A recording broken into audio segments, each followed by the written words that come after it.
What's up? My name is Christian. I'm 22 years old from Norway. And in the end of March 2025, I won a business competition by Alex Hormozi and Sam Ovens called Skool Games, where they flew me out to LA, where I got to meet tens of other entrepreneurs, basically all of them doing way better than me. And in this video, I'm going to go through how that whole experience made me decide to move to Bali alone at 22 to try and grow my business there instead of here in Norway. First of all, I'm Christian, and right now I live in a small town in Norway called Sandnes with a population of around 80,000 people. For a long time, I've been interested in business. Here's a picture of me when I was 16 years old, where we sold waffles after school. And later on, up until now, I've tried more than 6 different businesses. All of them made $0. Up until 6 months ago, where I started a school community. And with this community, we won a business competition from Alex Hormozi and Sam Ovens called the Skool Games, March 28th, 2025. Winning this competition meant that they would fly me out from Norway to LA, where I could meet all the other winners, which most of them do way better than us in business, and where I was able to meet Sam Ovens and talk to Alex Hormozi. And to be honest, this trip was my first real encounter with living in a big city surrounded by other entrepreneurs, where most of them, as I said, do much better than us in business. And this trip was really interesting and insightful for me. I've always wanted to be a successful entrepreneur, but deep down inside, I never really thought it was possible because I actually never seen and met someone in real life doing those kinds of numbers, which the people I met in LA did. And for me, seeing and hanging around these types of people, even for a short amount of period, which was 10 days for me, made me realize how much an advantage being surrounded by other people who are way ahead of you actually is. And it kind of sparked something in me. But this spark didn't really last very long.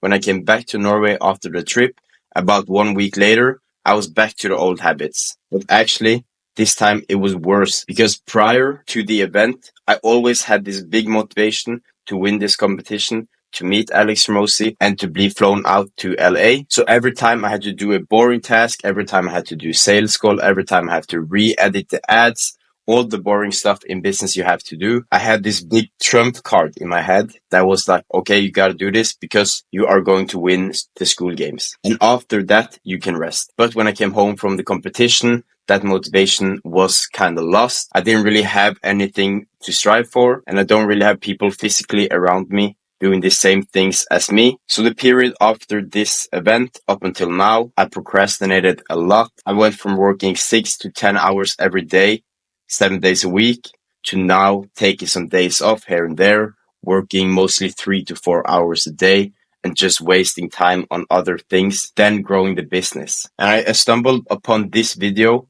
from a YouTuber called Angelo, where he talks about how environment change and how he went to Bali, changed himself, then went back and fell into the old habits. And I probably watched this video like 5 times. I will link it in the description because I really think this video can help people. And I started looking into moving to Bali, looking at Airbnbs, looking at flight tickets. But I always had these excuses in my head why it wasn't a good choice to do it. For example, what if it's not for me? What if I can't call people because of the time zone difference? What if I will waste more time on trying to learn the new culture than actually working on the business? And all these types of excuses I made to myself. But the reality was that I was not even being productive right now. So it most likely will not become worse. But again, I didn't really take action upon this video up until one day I messaged a friend of mine and I basically laid out my excuses to him and wanted his response, where he basically told me that he thought I was having some limited beliefs. And after this, I basically sat around for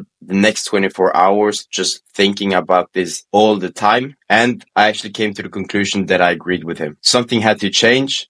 And if not now, when will I do it? I'm young now, I don't have kids, I don't have a girlfriend, I can work from my laptop, and I have cash flow to actually live there and not get in debt. Lo and behold, the next day, I ordered the flights to Bali. And that's why I'm at an airport in Qatar. And now it's actually been 3 days since I arrived in Bali. So I'm actually sitting right now here at a co-working space. It's 23:30, and I really thought about what I want the message of this video to be. And honestly, I don't really know yet because I haven't lived here for a very long time. But the first thing that actually comes to mind is a quote from Alex Hormozi, which is Alex Hormozi's wife. And she says that fear is a mile wide, but an inch deep. Fear is a mile wide and an inch deep. And I have just never encountered a situation in my life where that has not been the case. That the moment that I see this very ominous lake, which is my fear, and I'm gonna step in, I'm gonna drown, it's like I take the first step and then I realize it's like just a puddle. And what I take out of this is like things can be really scary in your head, which it was for me. But when you actually go for it, you realize that it isn't actually that scary and you just continue walking. You thought it was going to be this crazy swim, but it's like you just walk and you get a little bit wet. And I can actually say that the first day was actually really scary for me. I like actually got a bit of anxiety and I actually wanted to just leave back to Norway the first day. I was actually pretty close to doing it, but I was like, bro, I have to be at least like 2 days before I do that. And I joined this co-working space and a jiu-jitsu gym, and now it's actually pretty nice. I thought it was going to be hard to like meet people and talk to people, but just in these 2 days, I met a lot of nice people, and right now I enjoy being here. But this quote is actually something that I use a lot in my life because I'm pretty introverted, and many things are pretty scary for me, especially in business. But I give you another example which is pretty easy to understand. So before I started this business, I actually worked in door-to-door sales and I sold internet. And as an introvert, it's pretty scary to go and knock doors and sell something people don't even want to buy. And I visualized all these crazy responses people might give me. And I thought to myself, what if they say no? What if they get angry? What if they just close the door on me? What if they start yelling at me? And the funny part is that all these examples actually happened. So people said no, people knocked the door on me, people actually screamed at me. And this happened on a daily basis the whole 3 months I worked in door-to-door sales. But when things like this actually happened, for me, it was actually kind of funny. I remember this old man, when he opened the door, he threatened to call the police on me. He started screaming on me. He said that I was like a biggest dickhead in the world. I should be ashamed of myself. I should this, I should that. Like, probably the worst situation you can imagine. But the second he closed the door, it was just funny. And that's actually one of the funniest moments I have from working in door-to-door sales. And all the fear was just before I knocked the door. It was never after I knocked the door. And these types of examples happens all the time in business for me. I think to myself, what if nobody buys? What if people cancel? What if they think the product is shit? What if they comment shit on my like YouTube videos, TikTok videos? What if they hate me? And many of these examples has also happened. But when they actually happened, it's never as scary as you think. And I want to be super clear here. I don't want to pretend that I got all this figured out because I don't. And I'm just in the beginning of overcoming these types of fear and actually doing action that I want to do to become the person I want to become, build the business where I want to build it. And I try to let this affect me less and less and take action quicker and quicker. And I still have a long way to go, trust me. But I want to bring this back to this trip of moving to Bali alone because I've been thinking about solo traveling like this, working in another country for a long time. But I was afraid. And for me, the fear was many small reasons. And I never actually articulated all the small reasons. And it was just this bundle of fear in my head that I actually didn't know what was. And it became this big amorphous thing that was completely irrational. And as I mentioned in the start, it wasn't before I physically wrote down my excuses that I didn't want to go and sent it to a friend that I realized that all my excuses were not legit, and I ordered the tickets after that.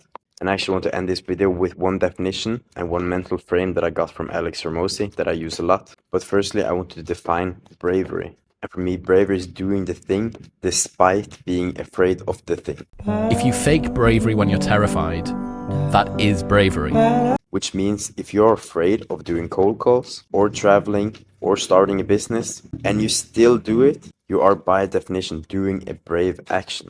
So bravery is personal, in my opinion. If you're not afraid of solo traveling or if you're not afraid of starting a business and you do it, it's actually not brave for you, but it could be for me. And I also think that bravery is trainable. The more behaviors you do that are brave for you, the more brave you actually get. And this ladders up to a mental frame that I got from Alex Hormozi, which is make the decision that is the more epic story. When I'm forced to make a decision between two things, I prefer to choose the one that's the more epic story.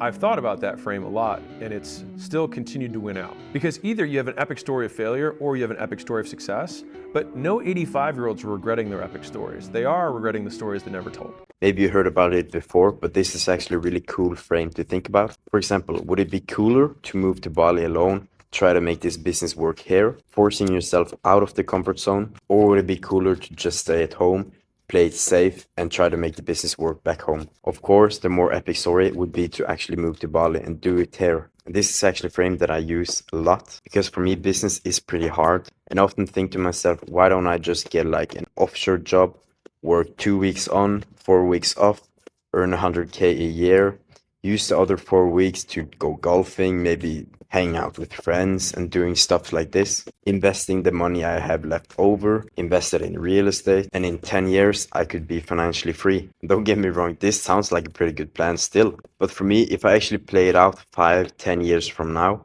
would it be cooler that I actually tried starting a business, earning my money from a business myself, or would it be cooler to take the more safer route? And for me, I choose the more epic story. I want to make this business work. I want to earn the money from a business that I own, even though it's riskier. And the other alternatives are pretty good. But I think to myself, when I'm older, I think I would regret doing the more safer, normal option. And even though I might not make it with this business thing, because nothing is guaranteed, I think either way, I'm going to look back at this and be like, oh, that's really cool that I actually went for it and tried. But to be honest, I'm not going to quit. And if this takes me 10 years, 20 years, I'm going to make it work. But still, there's a part of me that plays out what if this, what if that, and all these options. And for me, it's kind of calming to think that, okay, if it actually doesn't work, you still chose the epic story, and you will never regret when you're 85 that you did more cooler stuff when you were younger. And yes, this is from Alex Hormozi. So if you want to say, oh, you copy Alex Hormozi,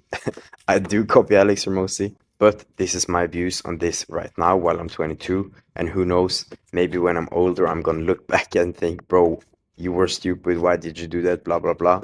But right now, this is what I believe, and this is what I'm going for. That's pretty much all there is for this video. I might make more videos about the life in Bali. So if you liked the video, please drop a comment down below. And it would be awesome to hear where people are viewing this video from.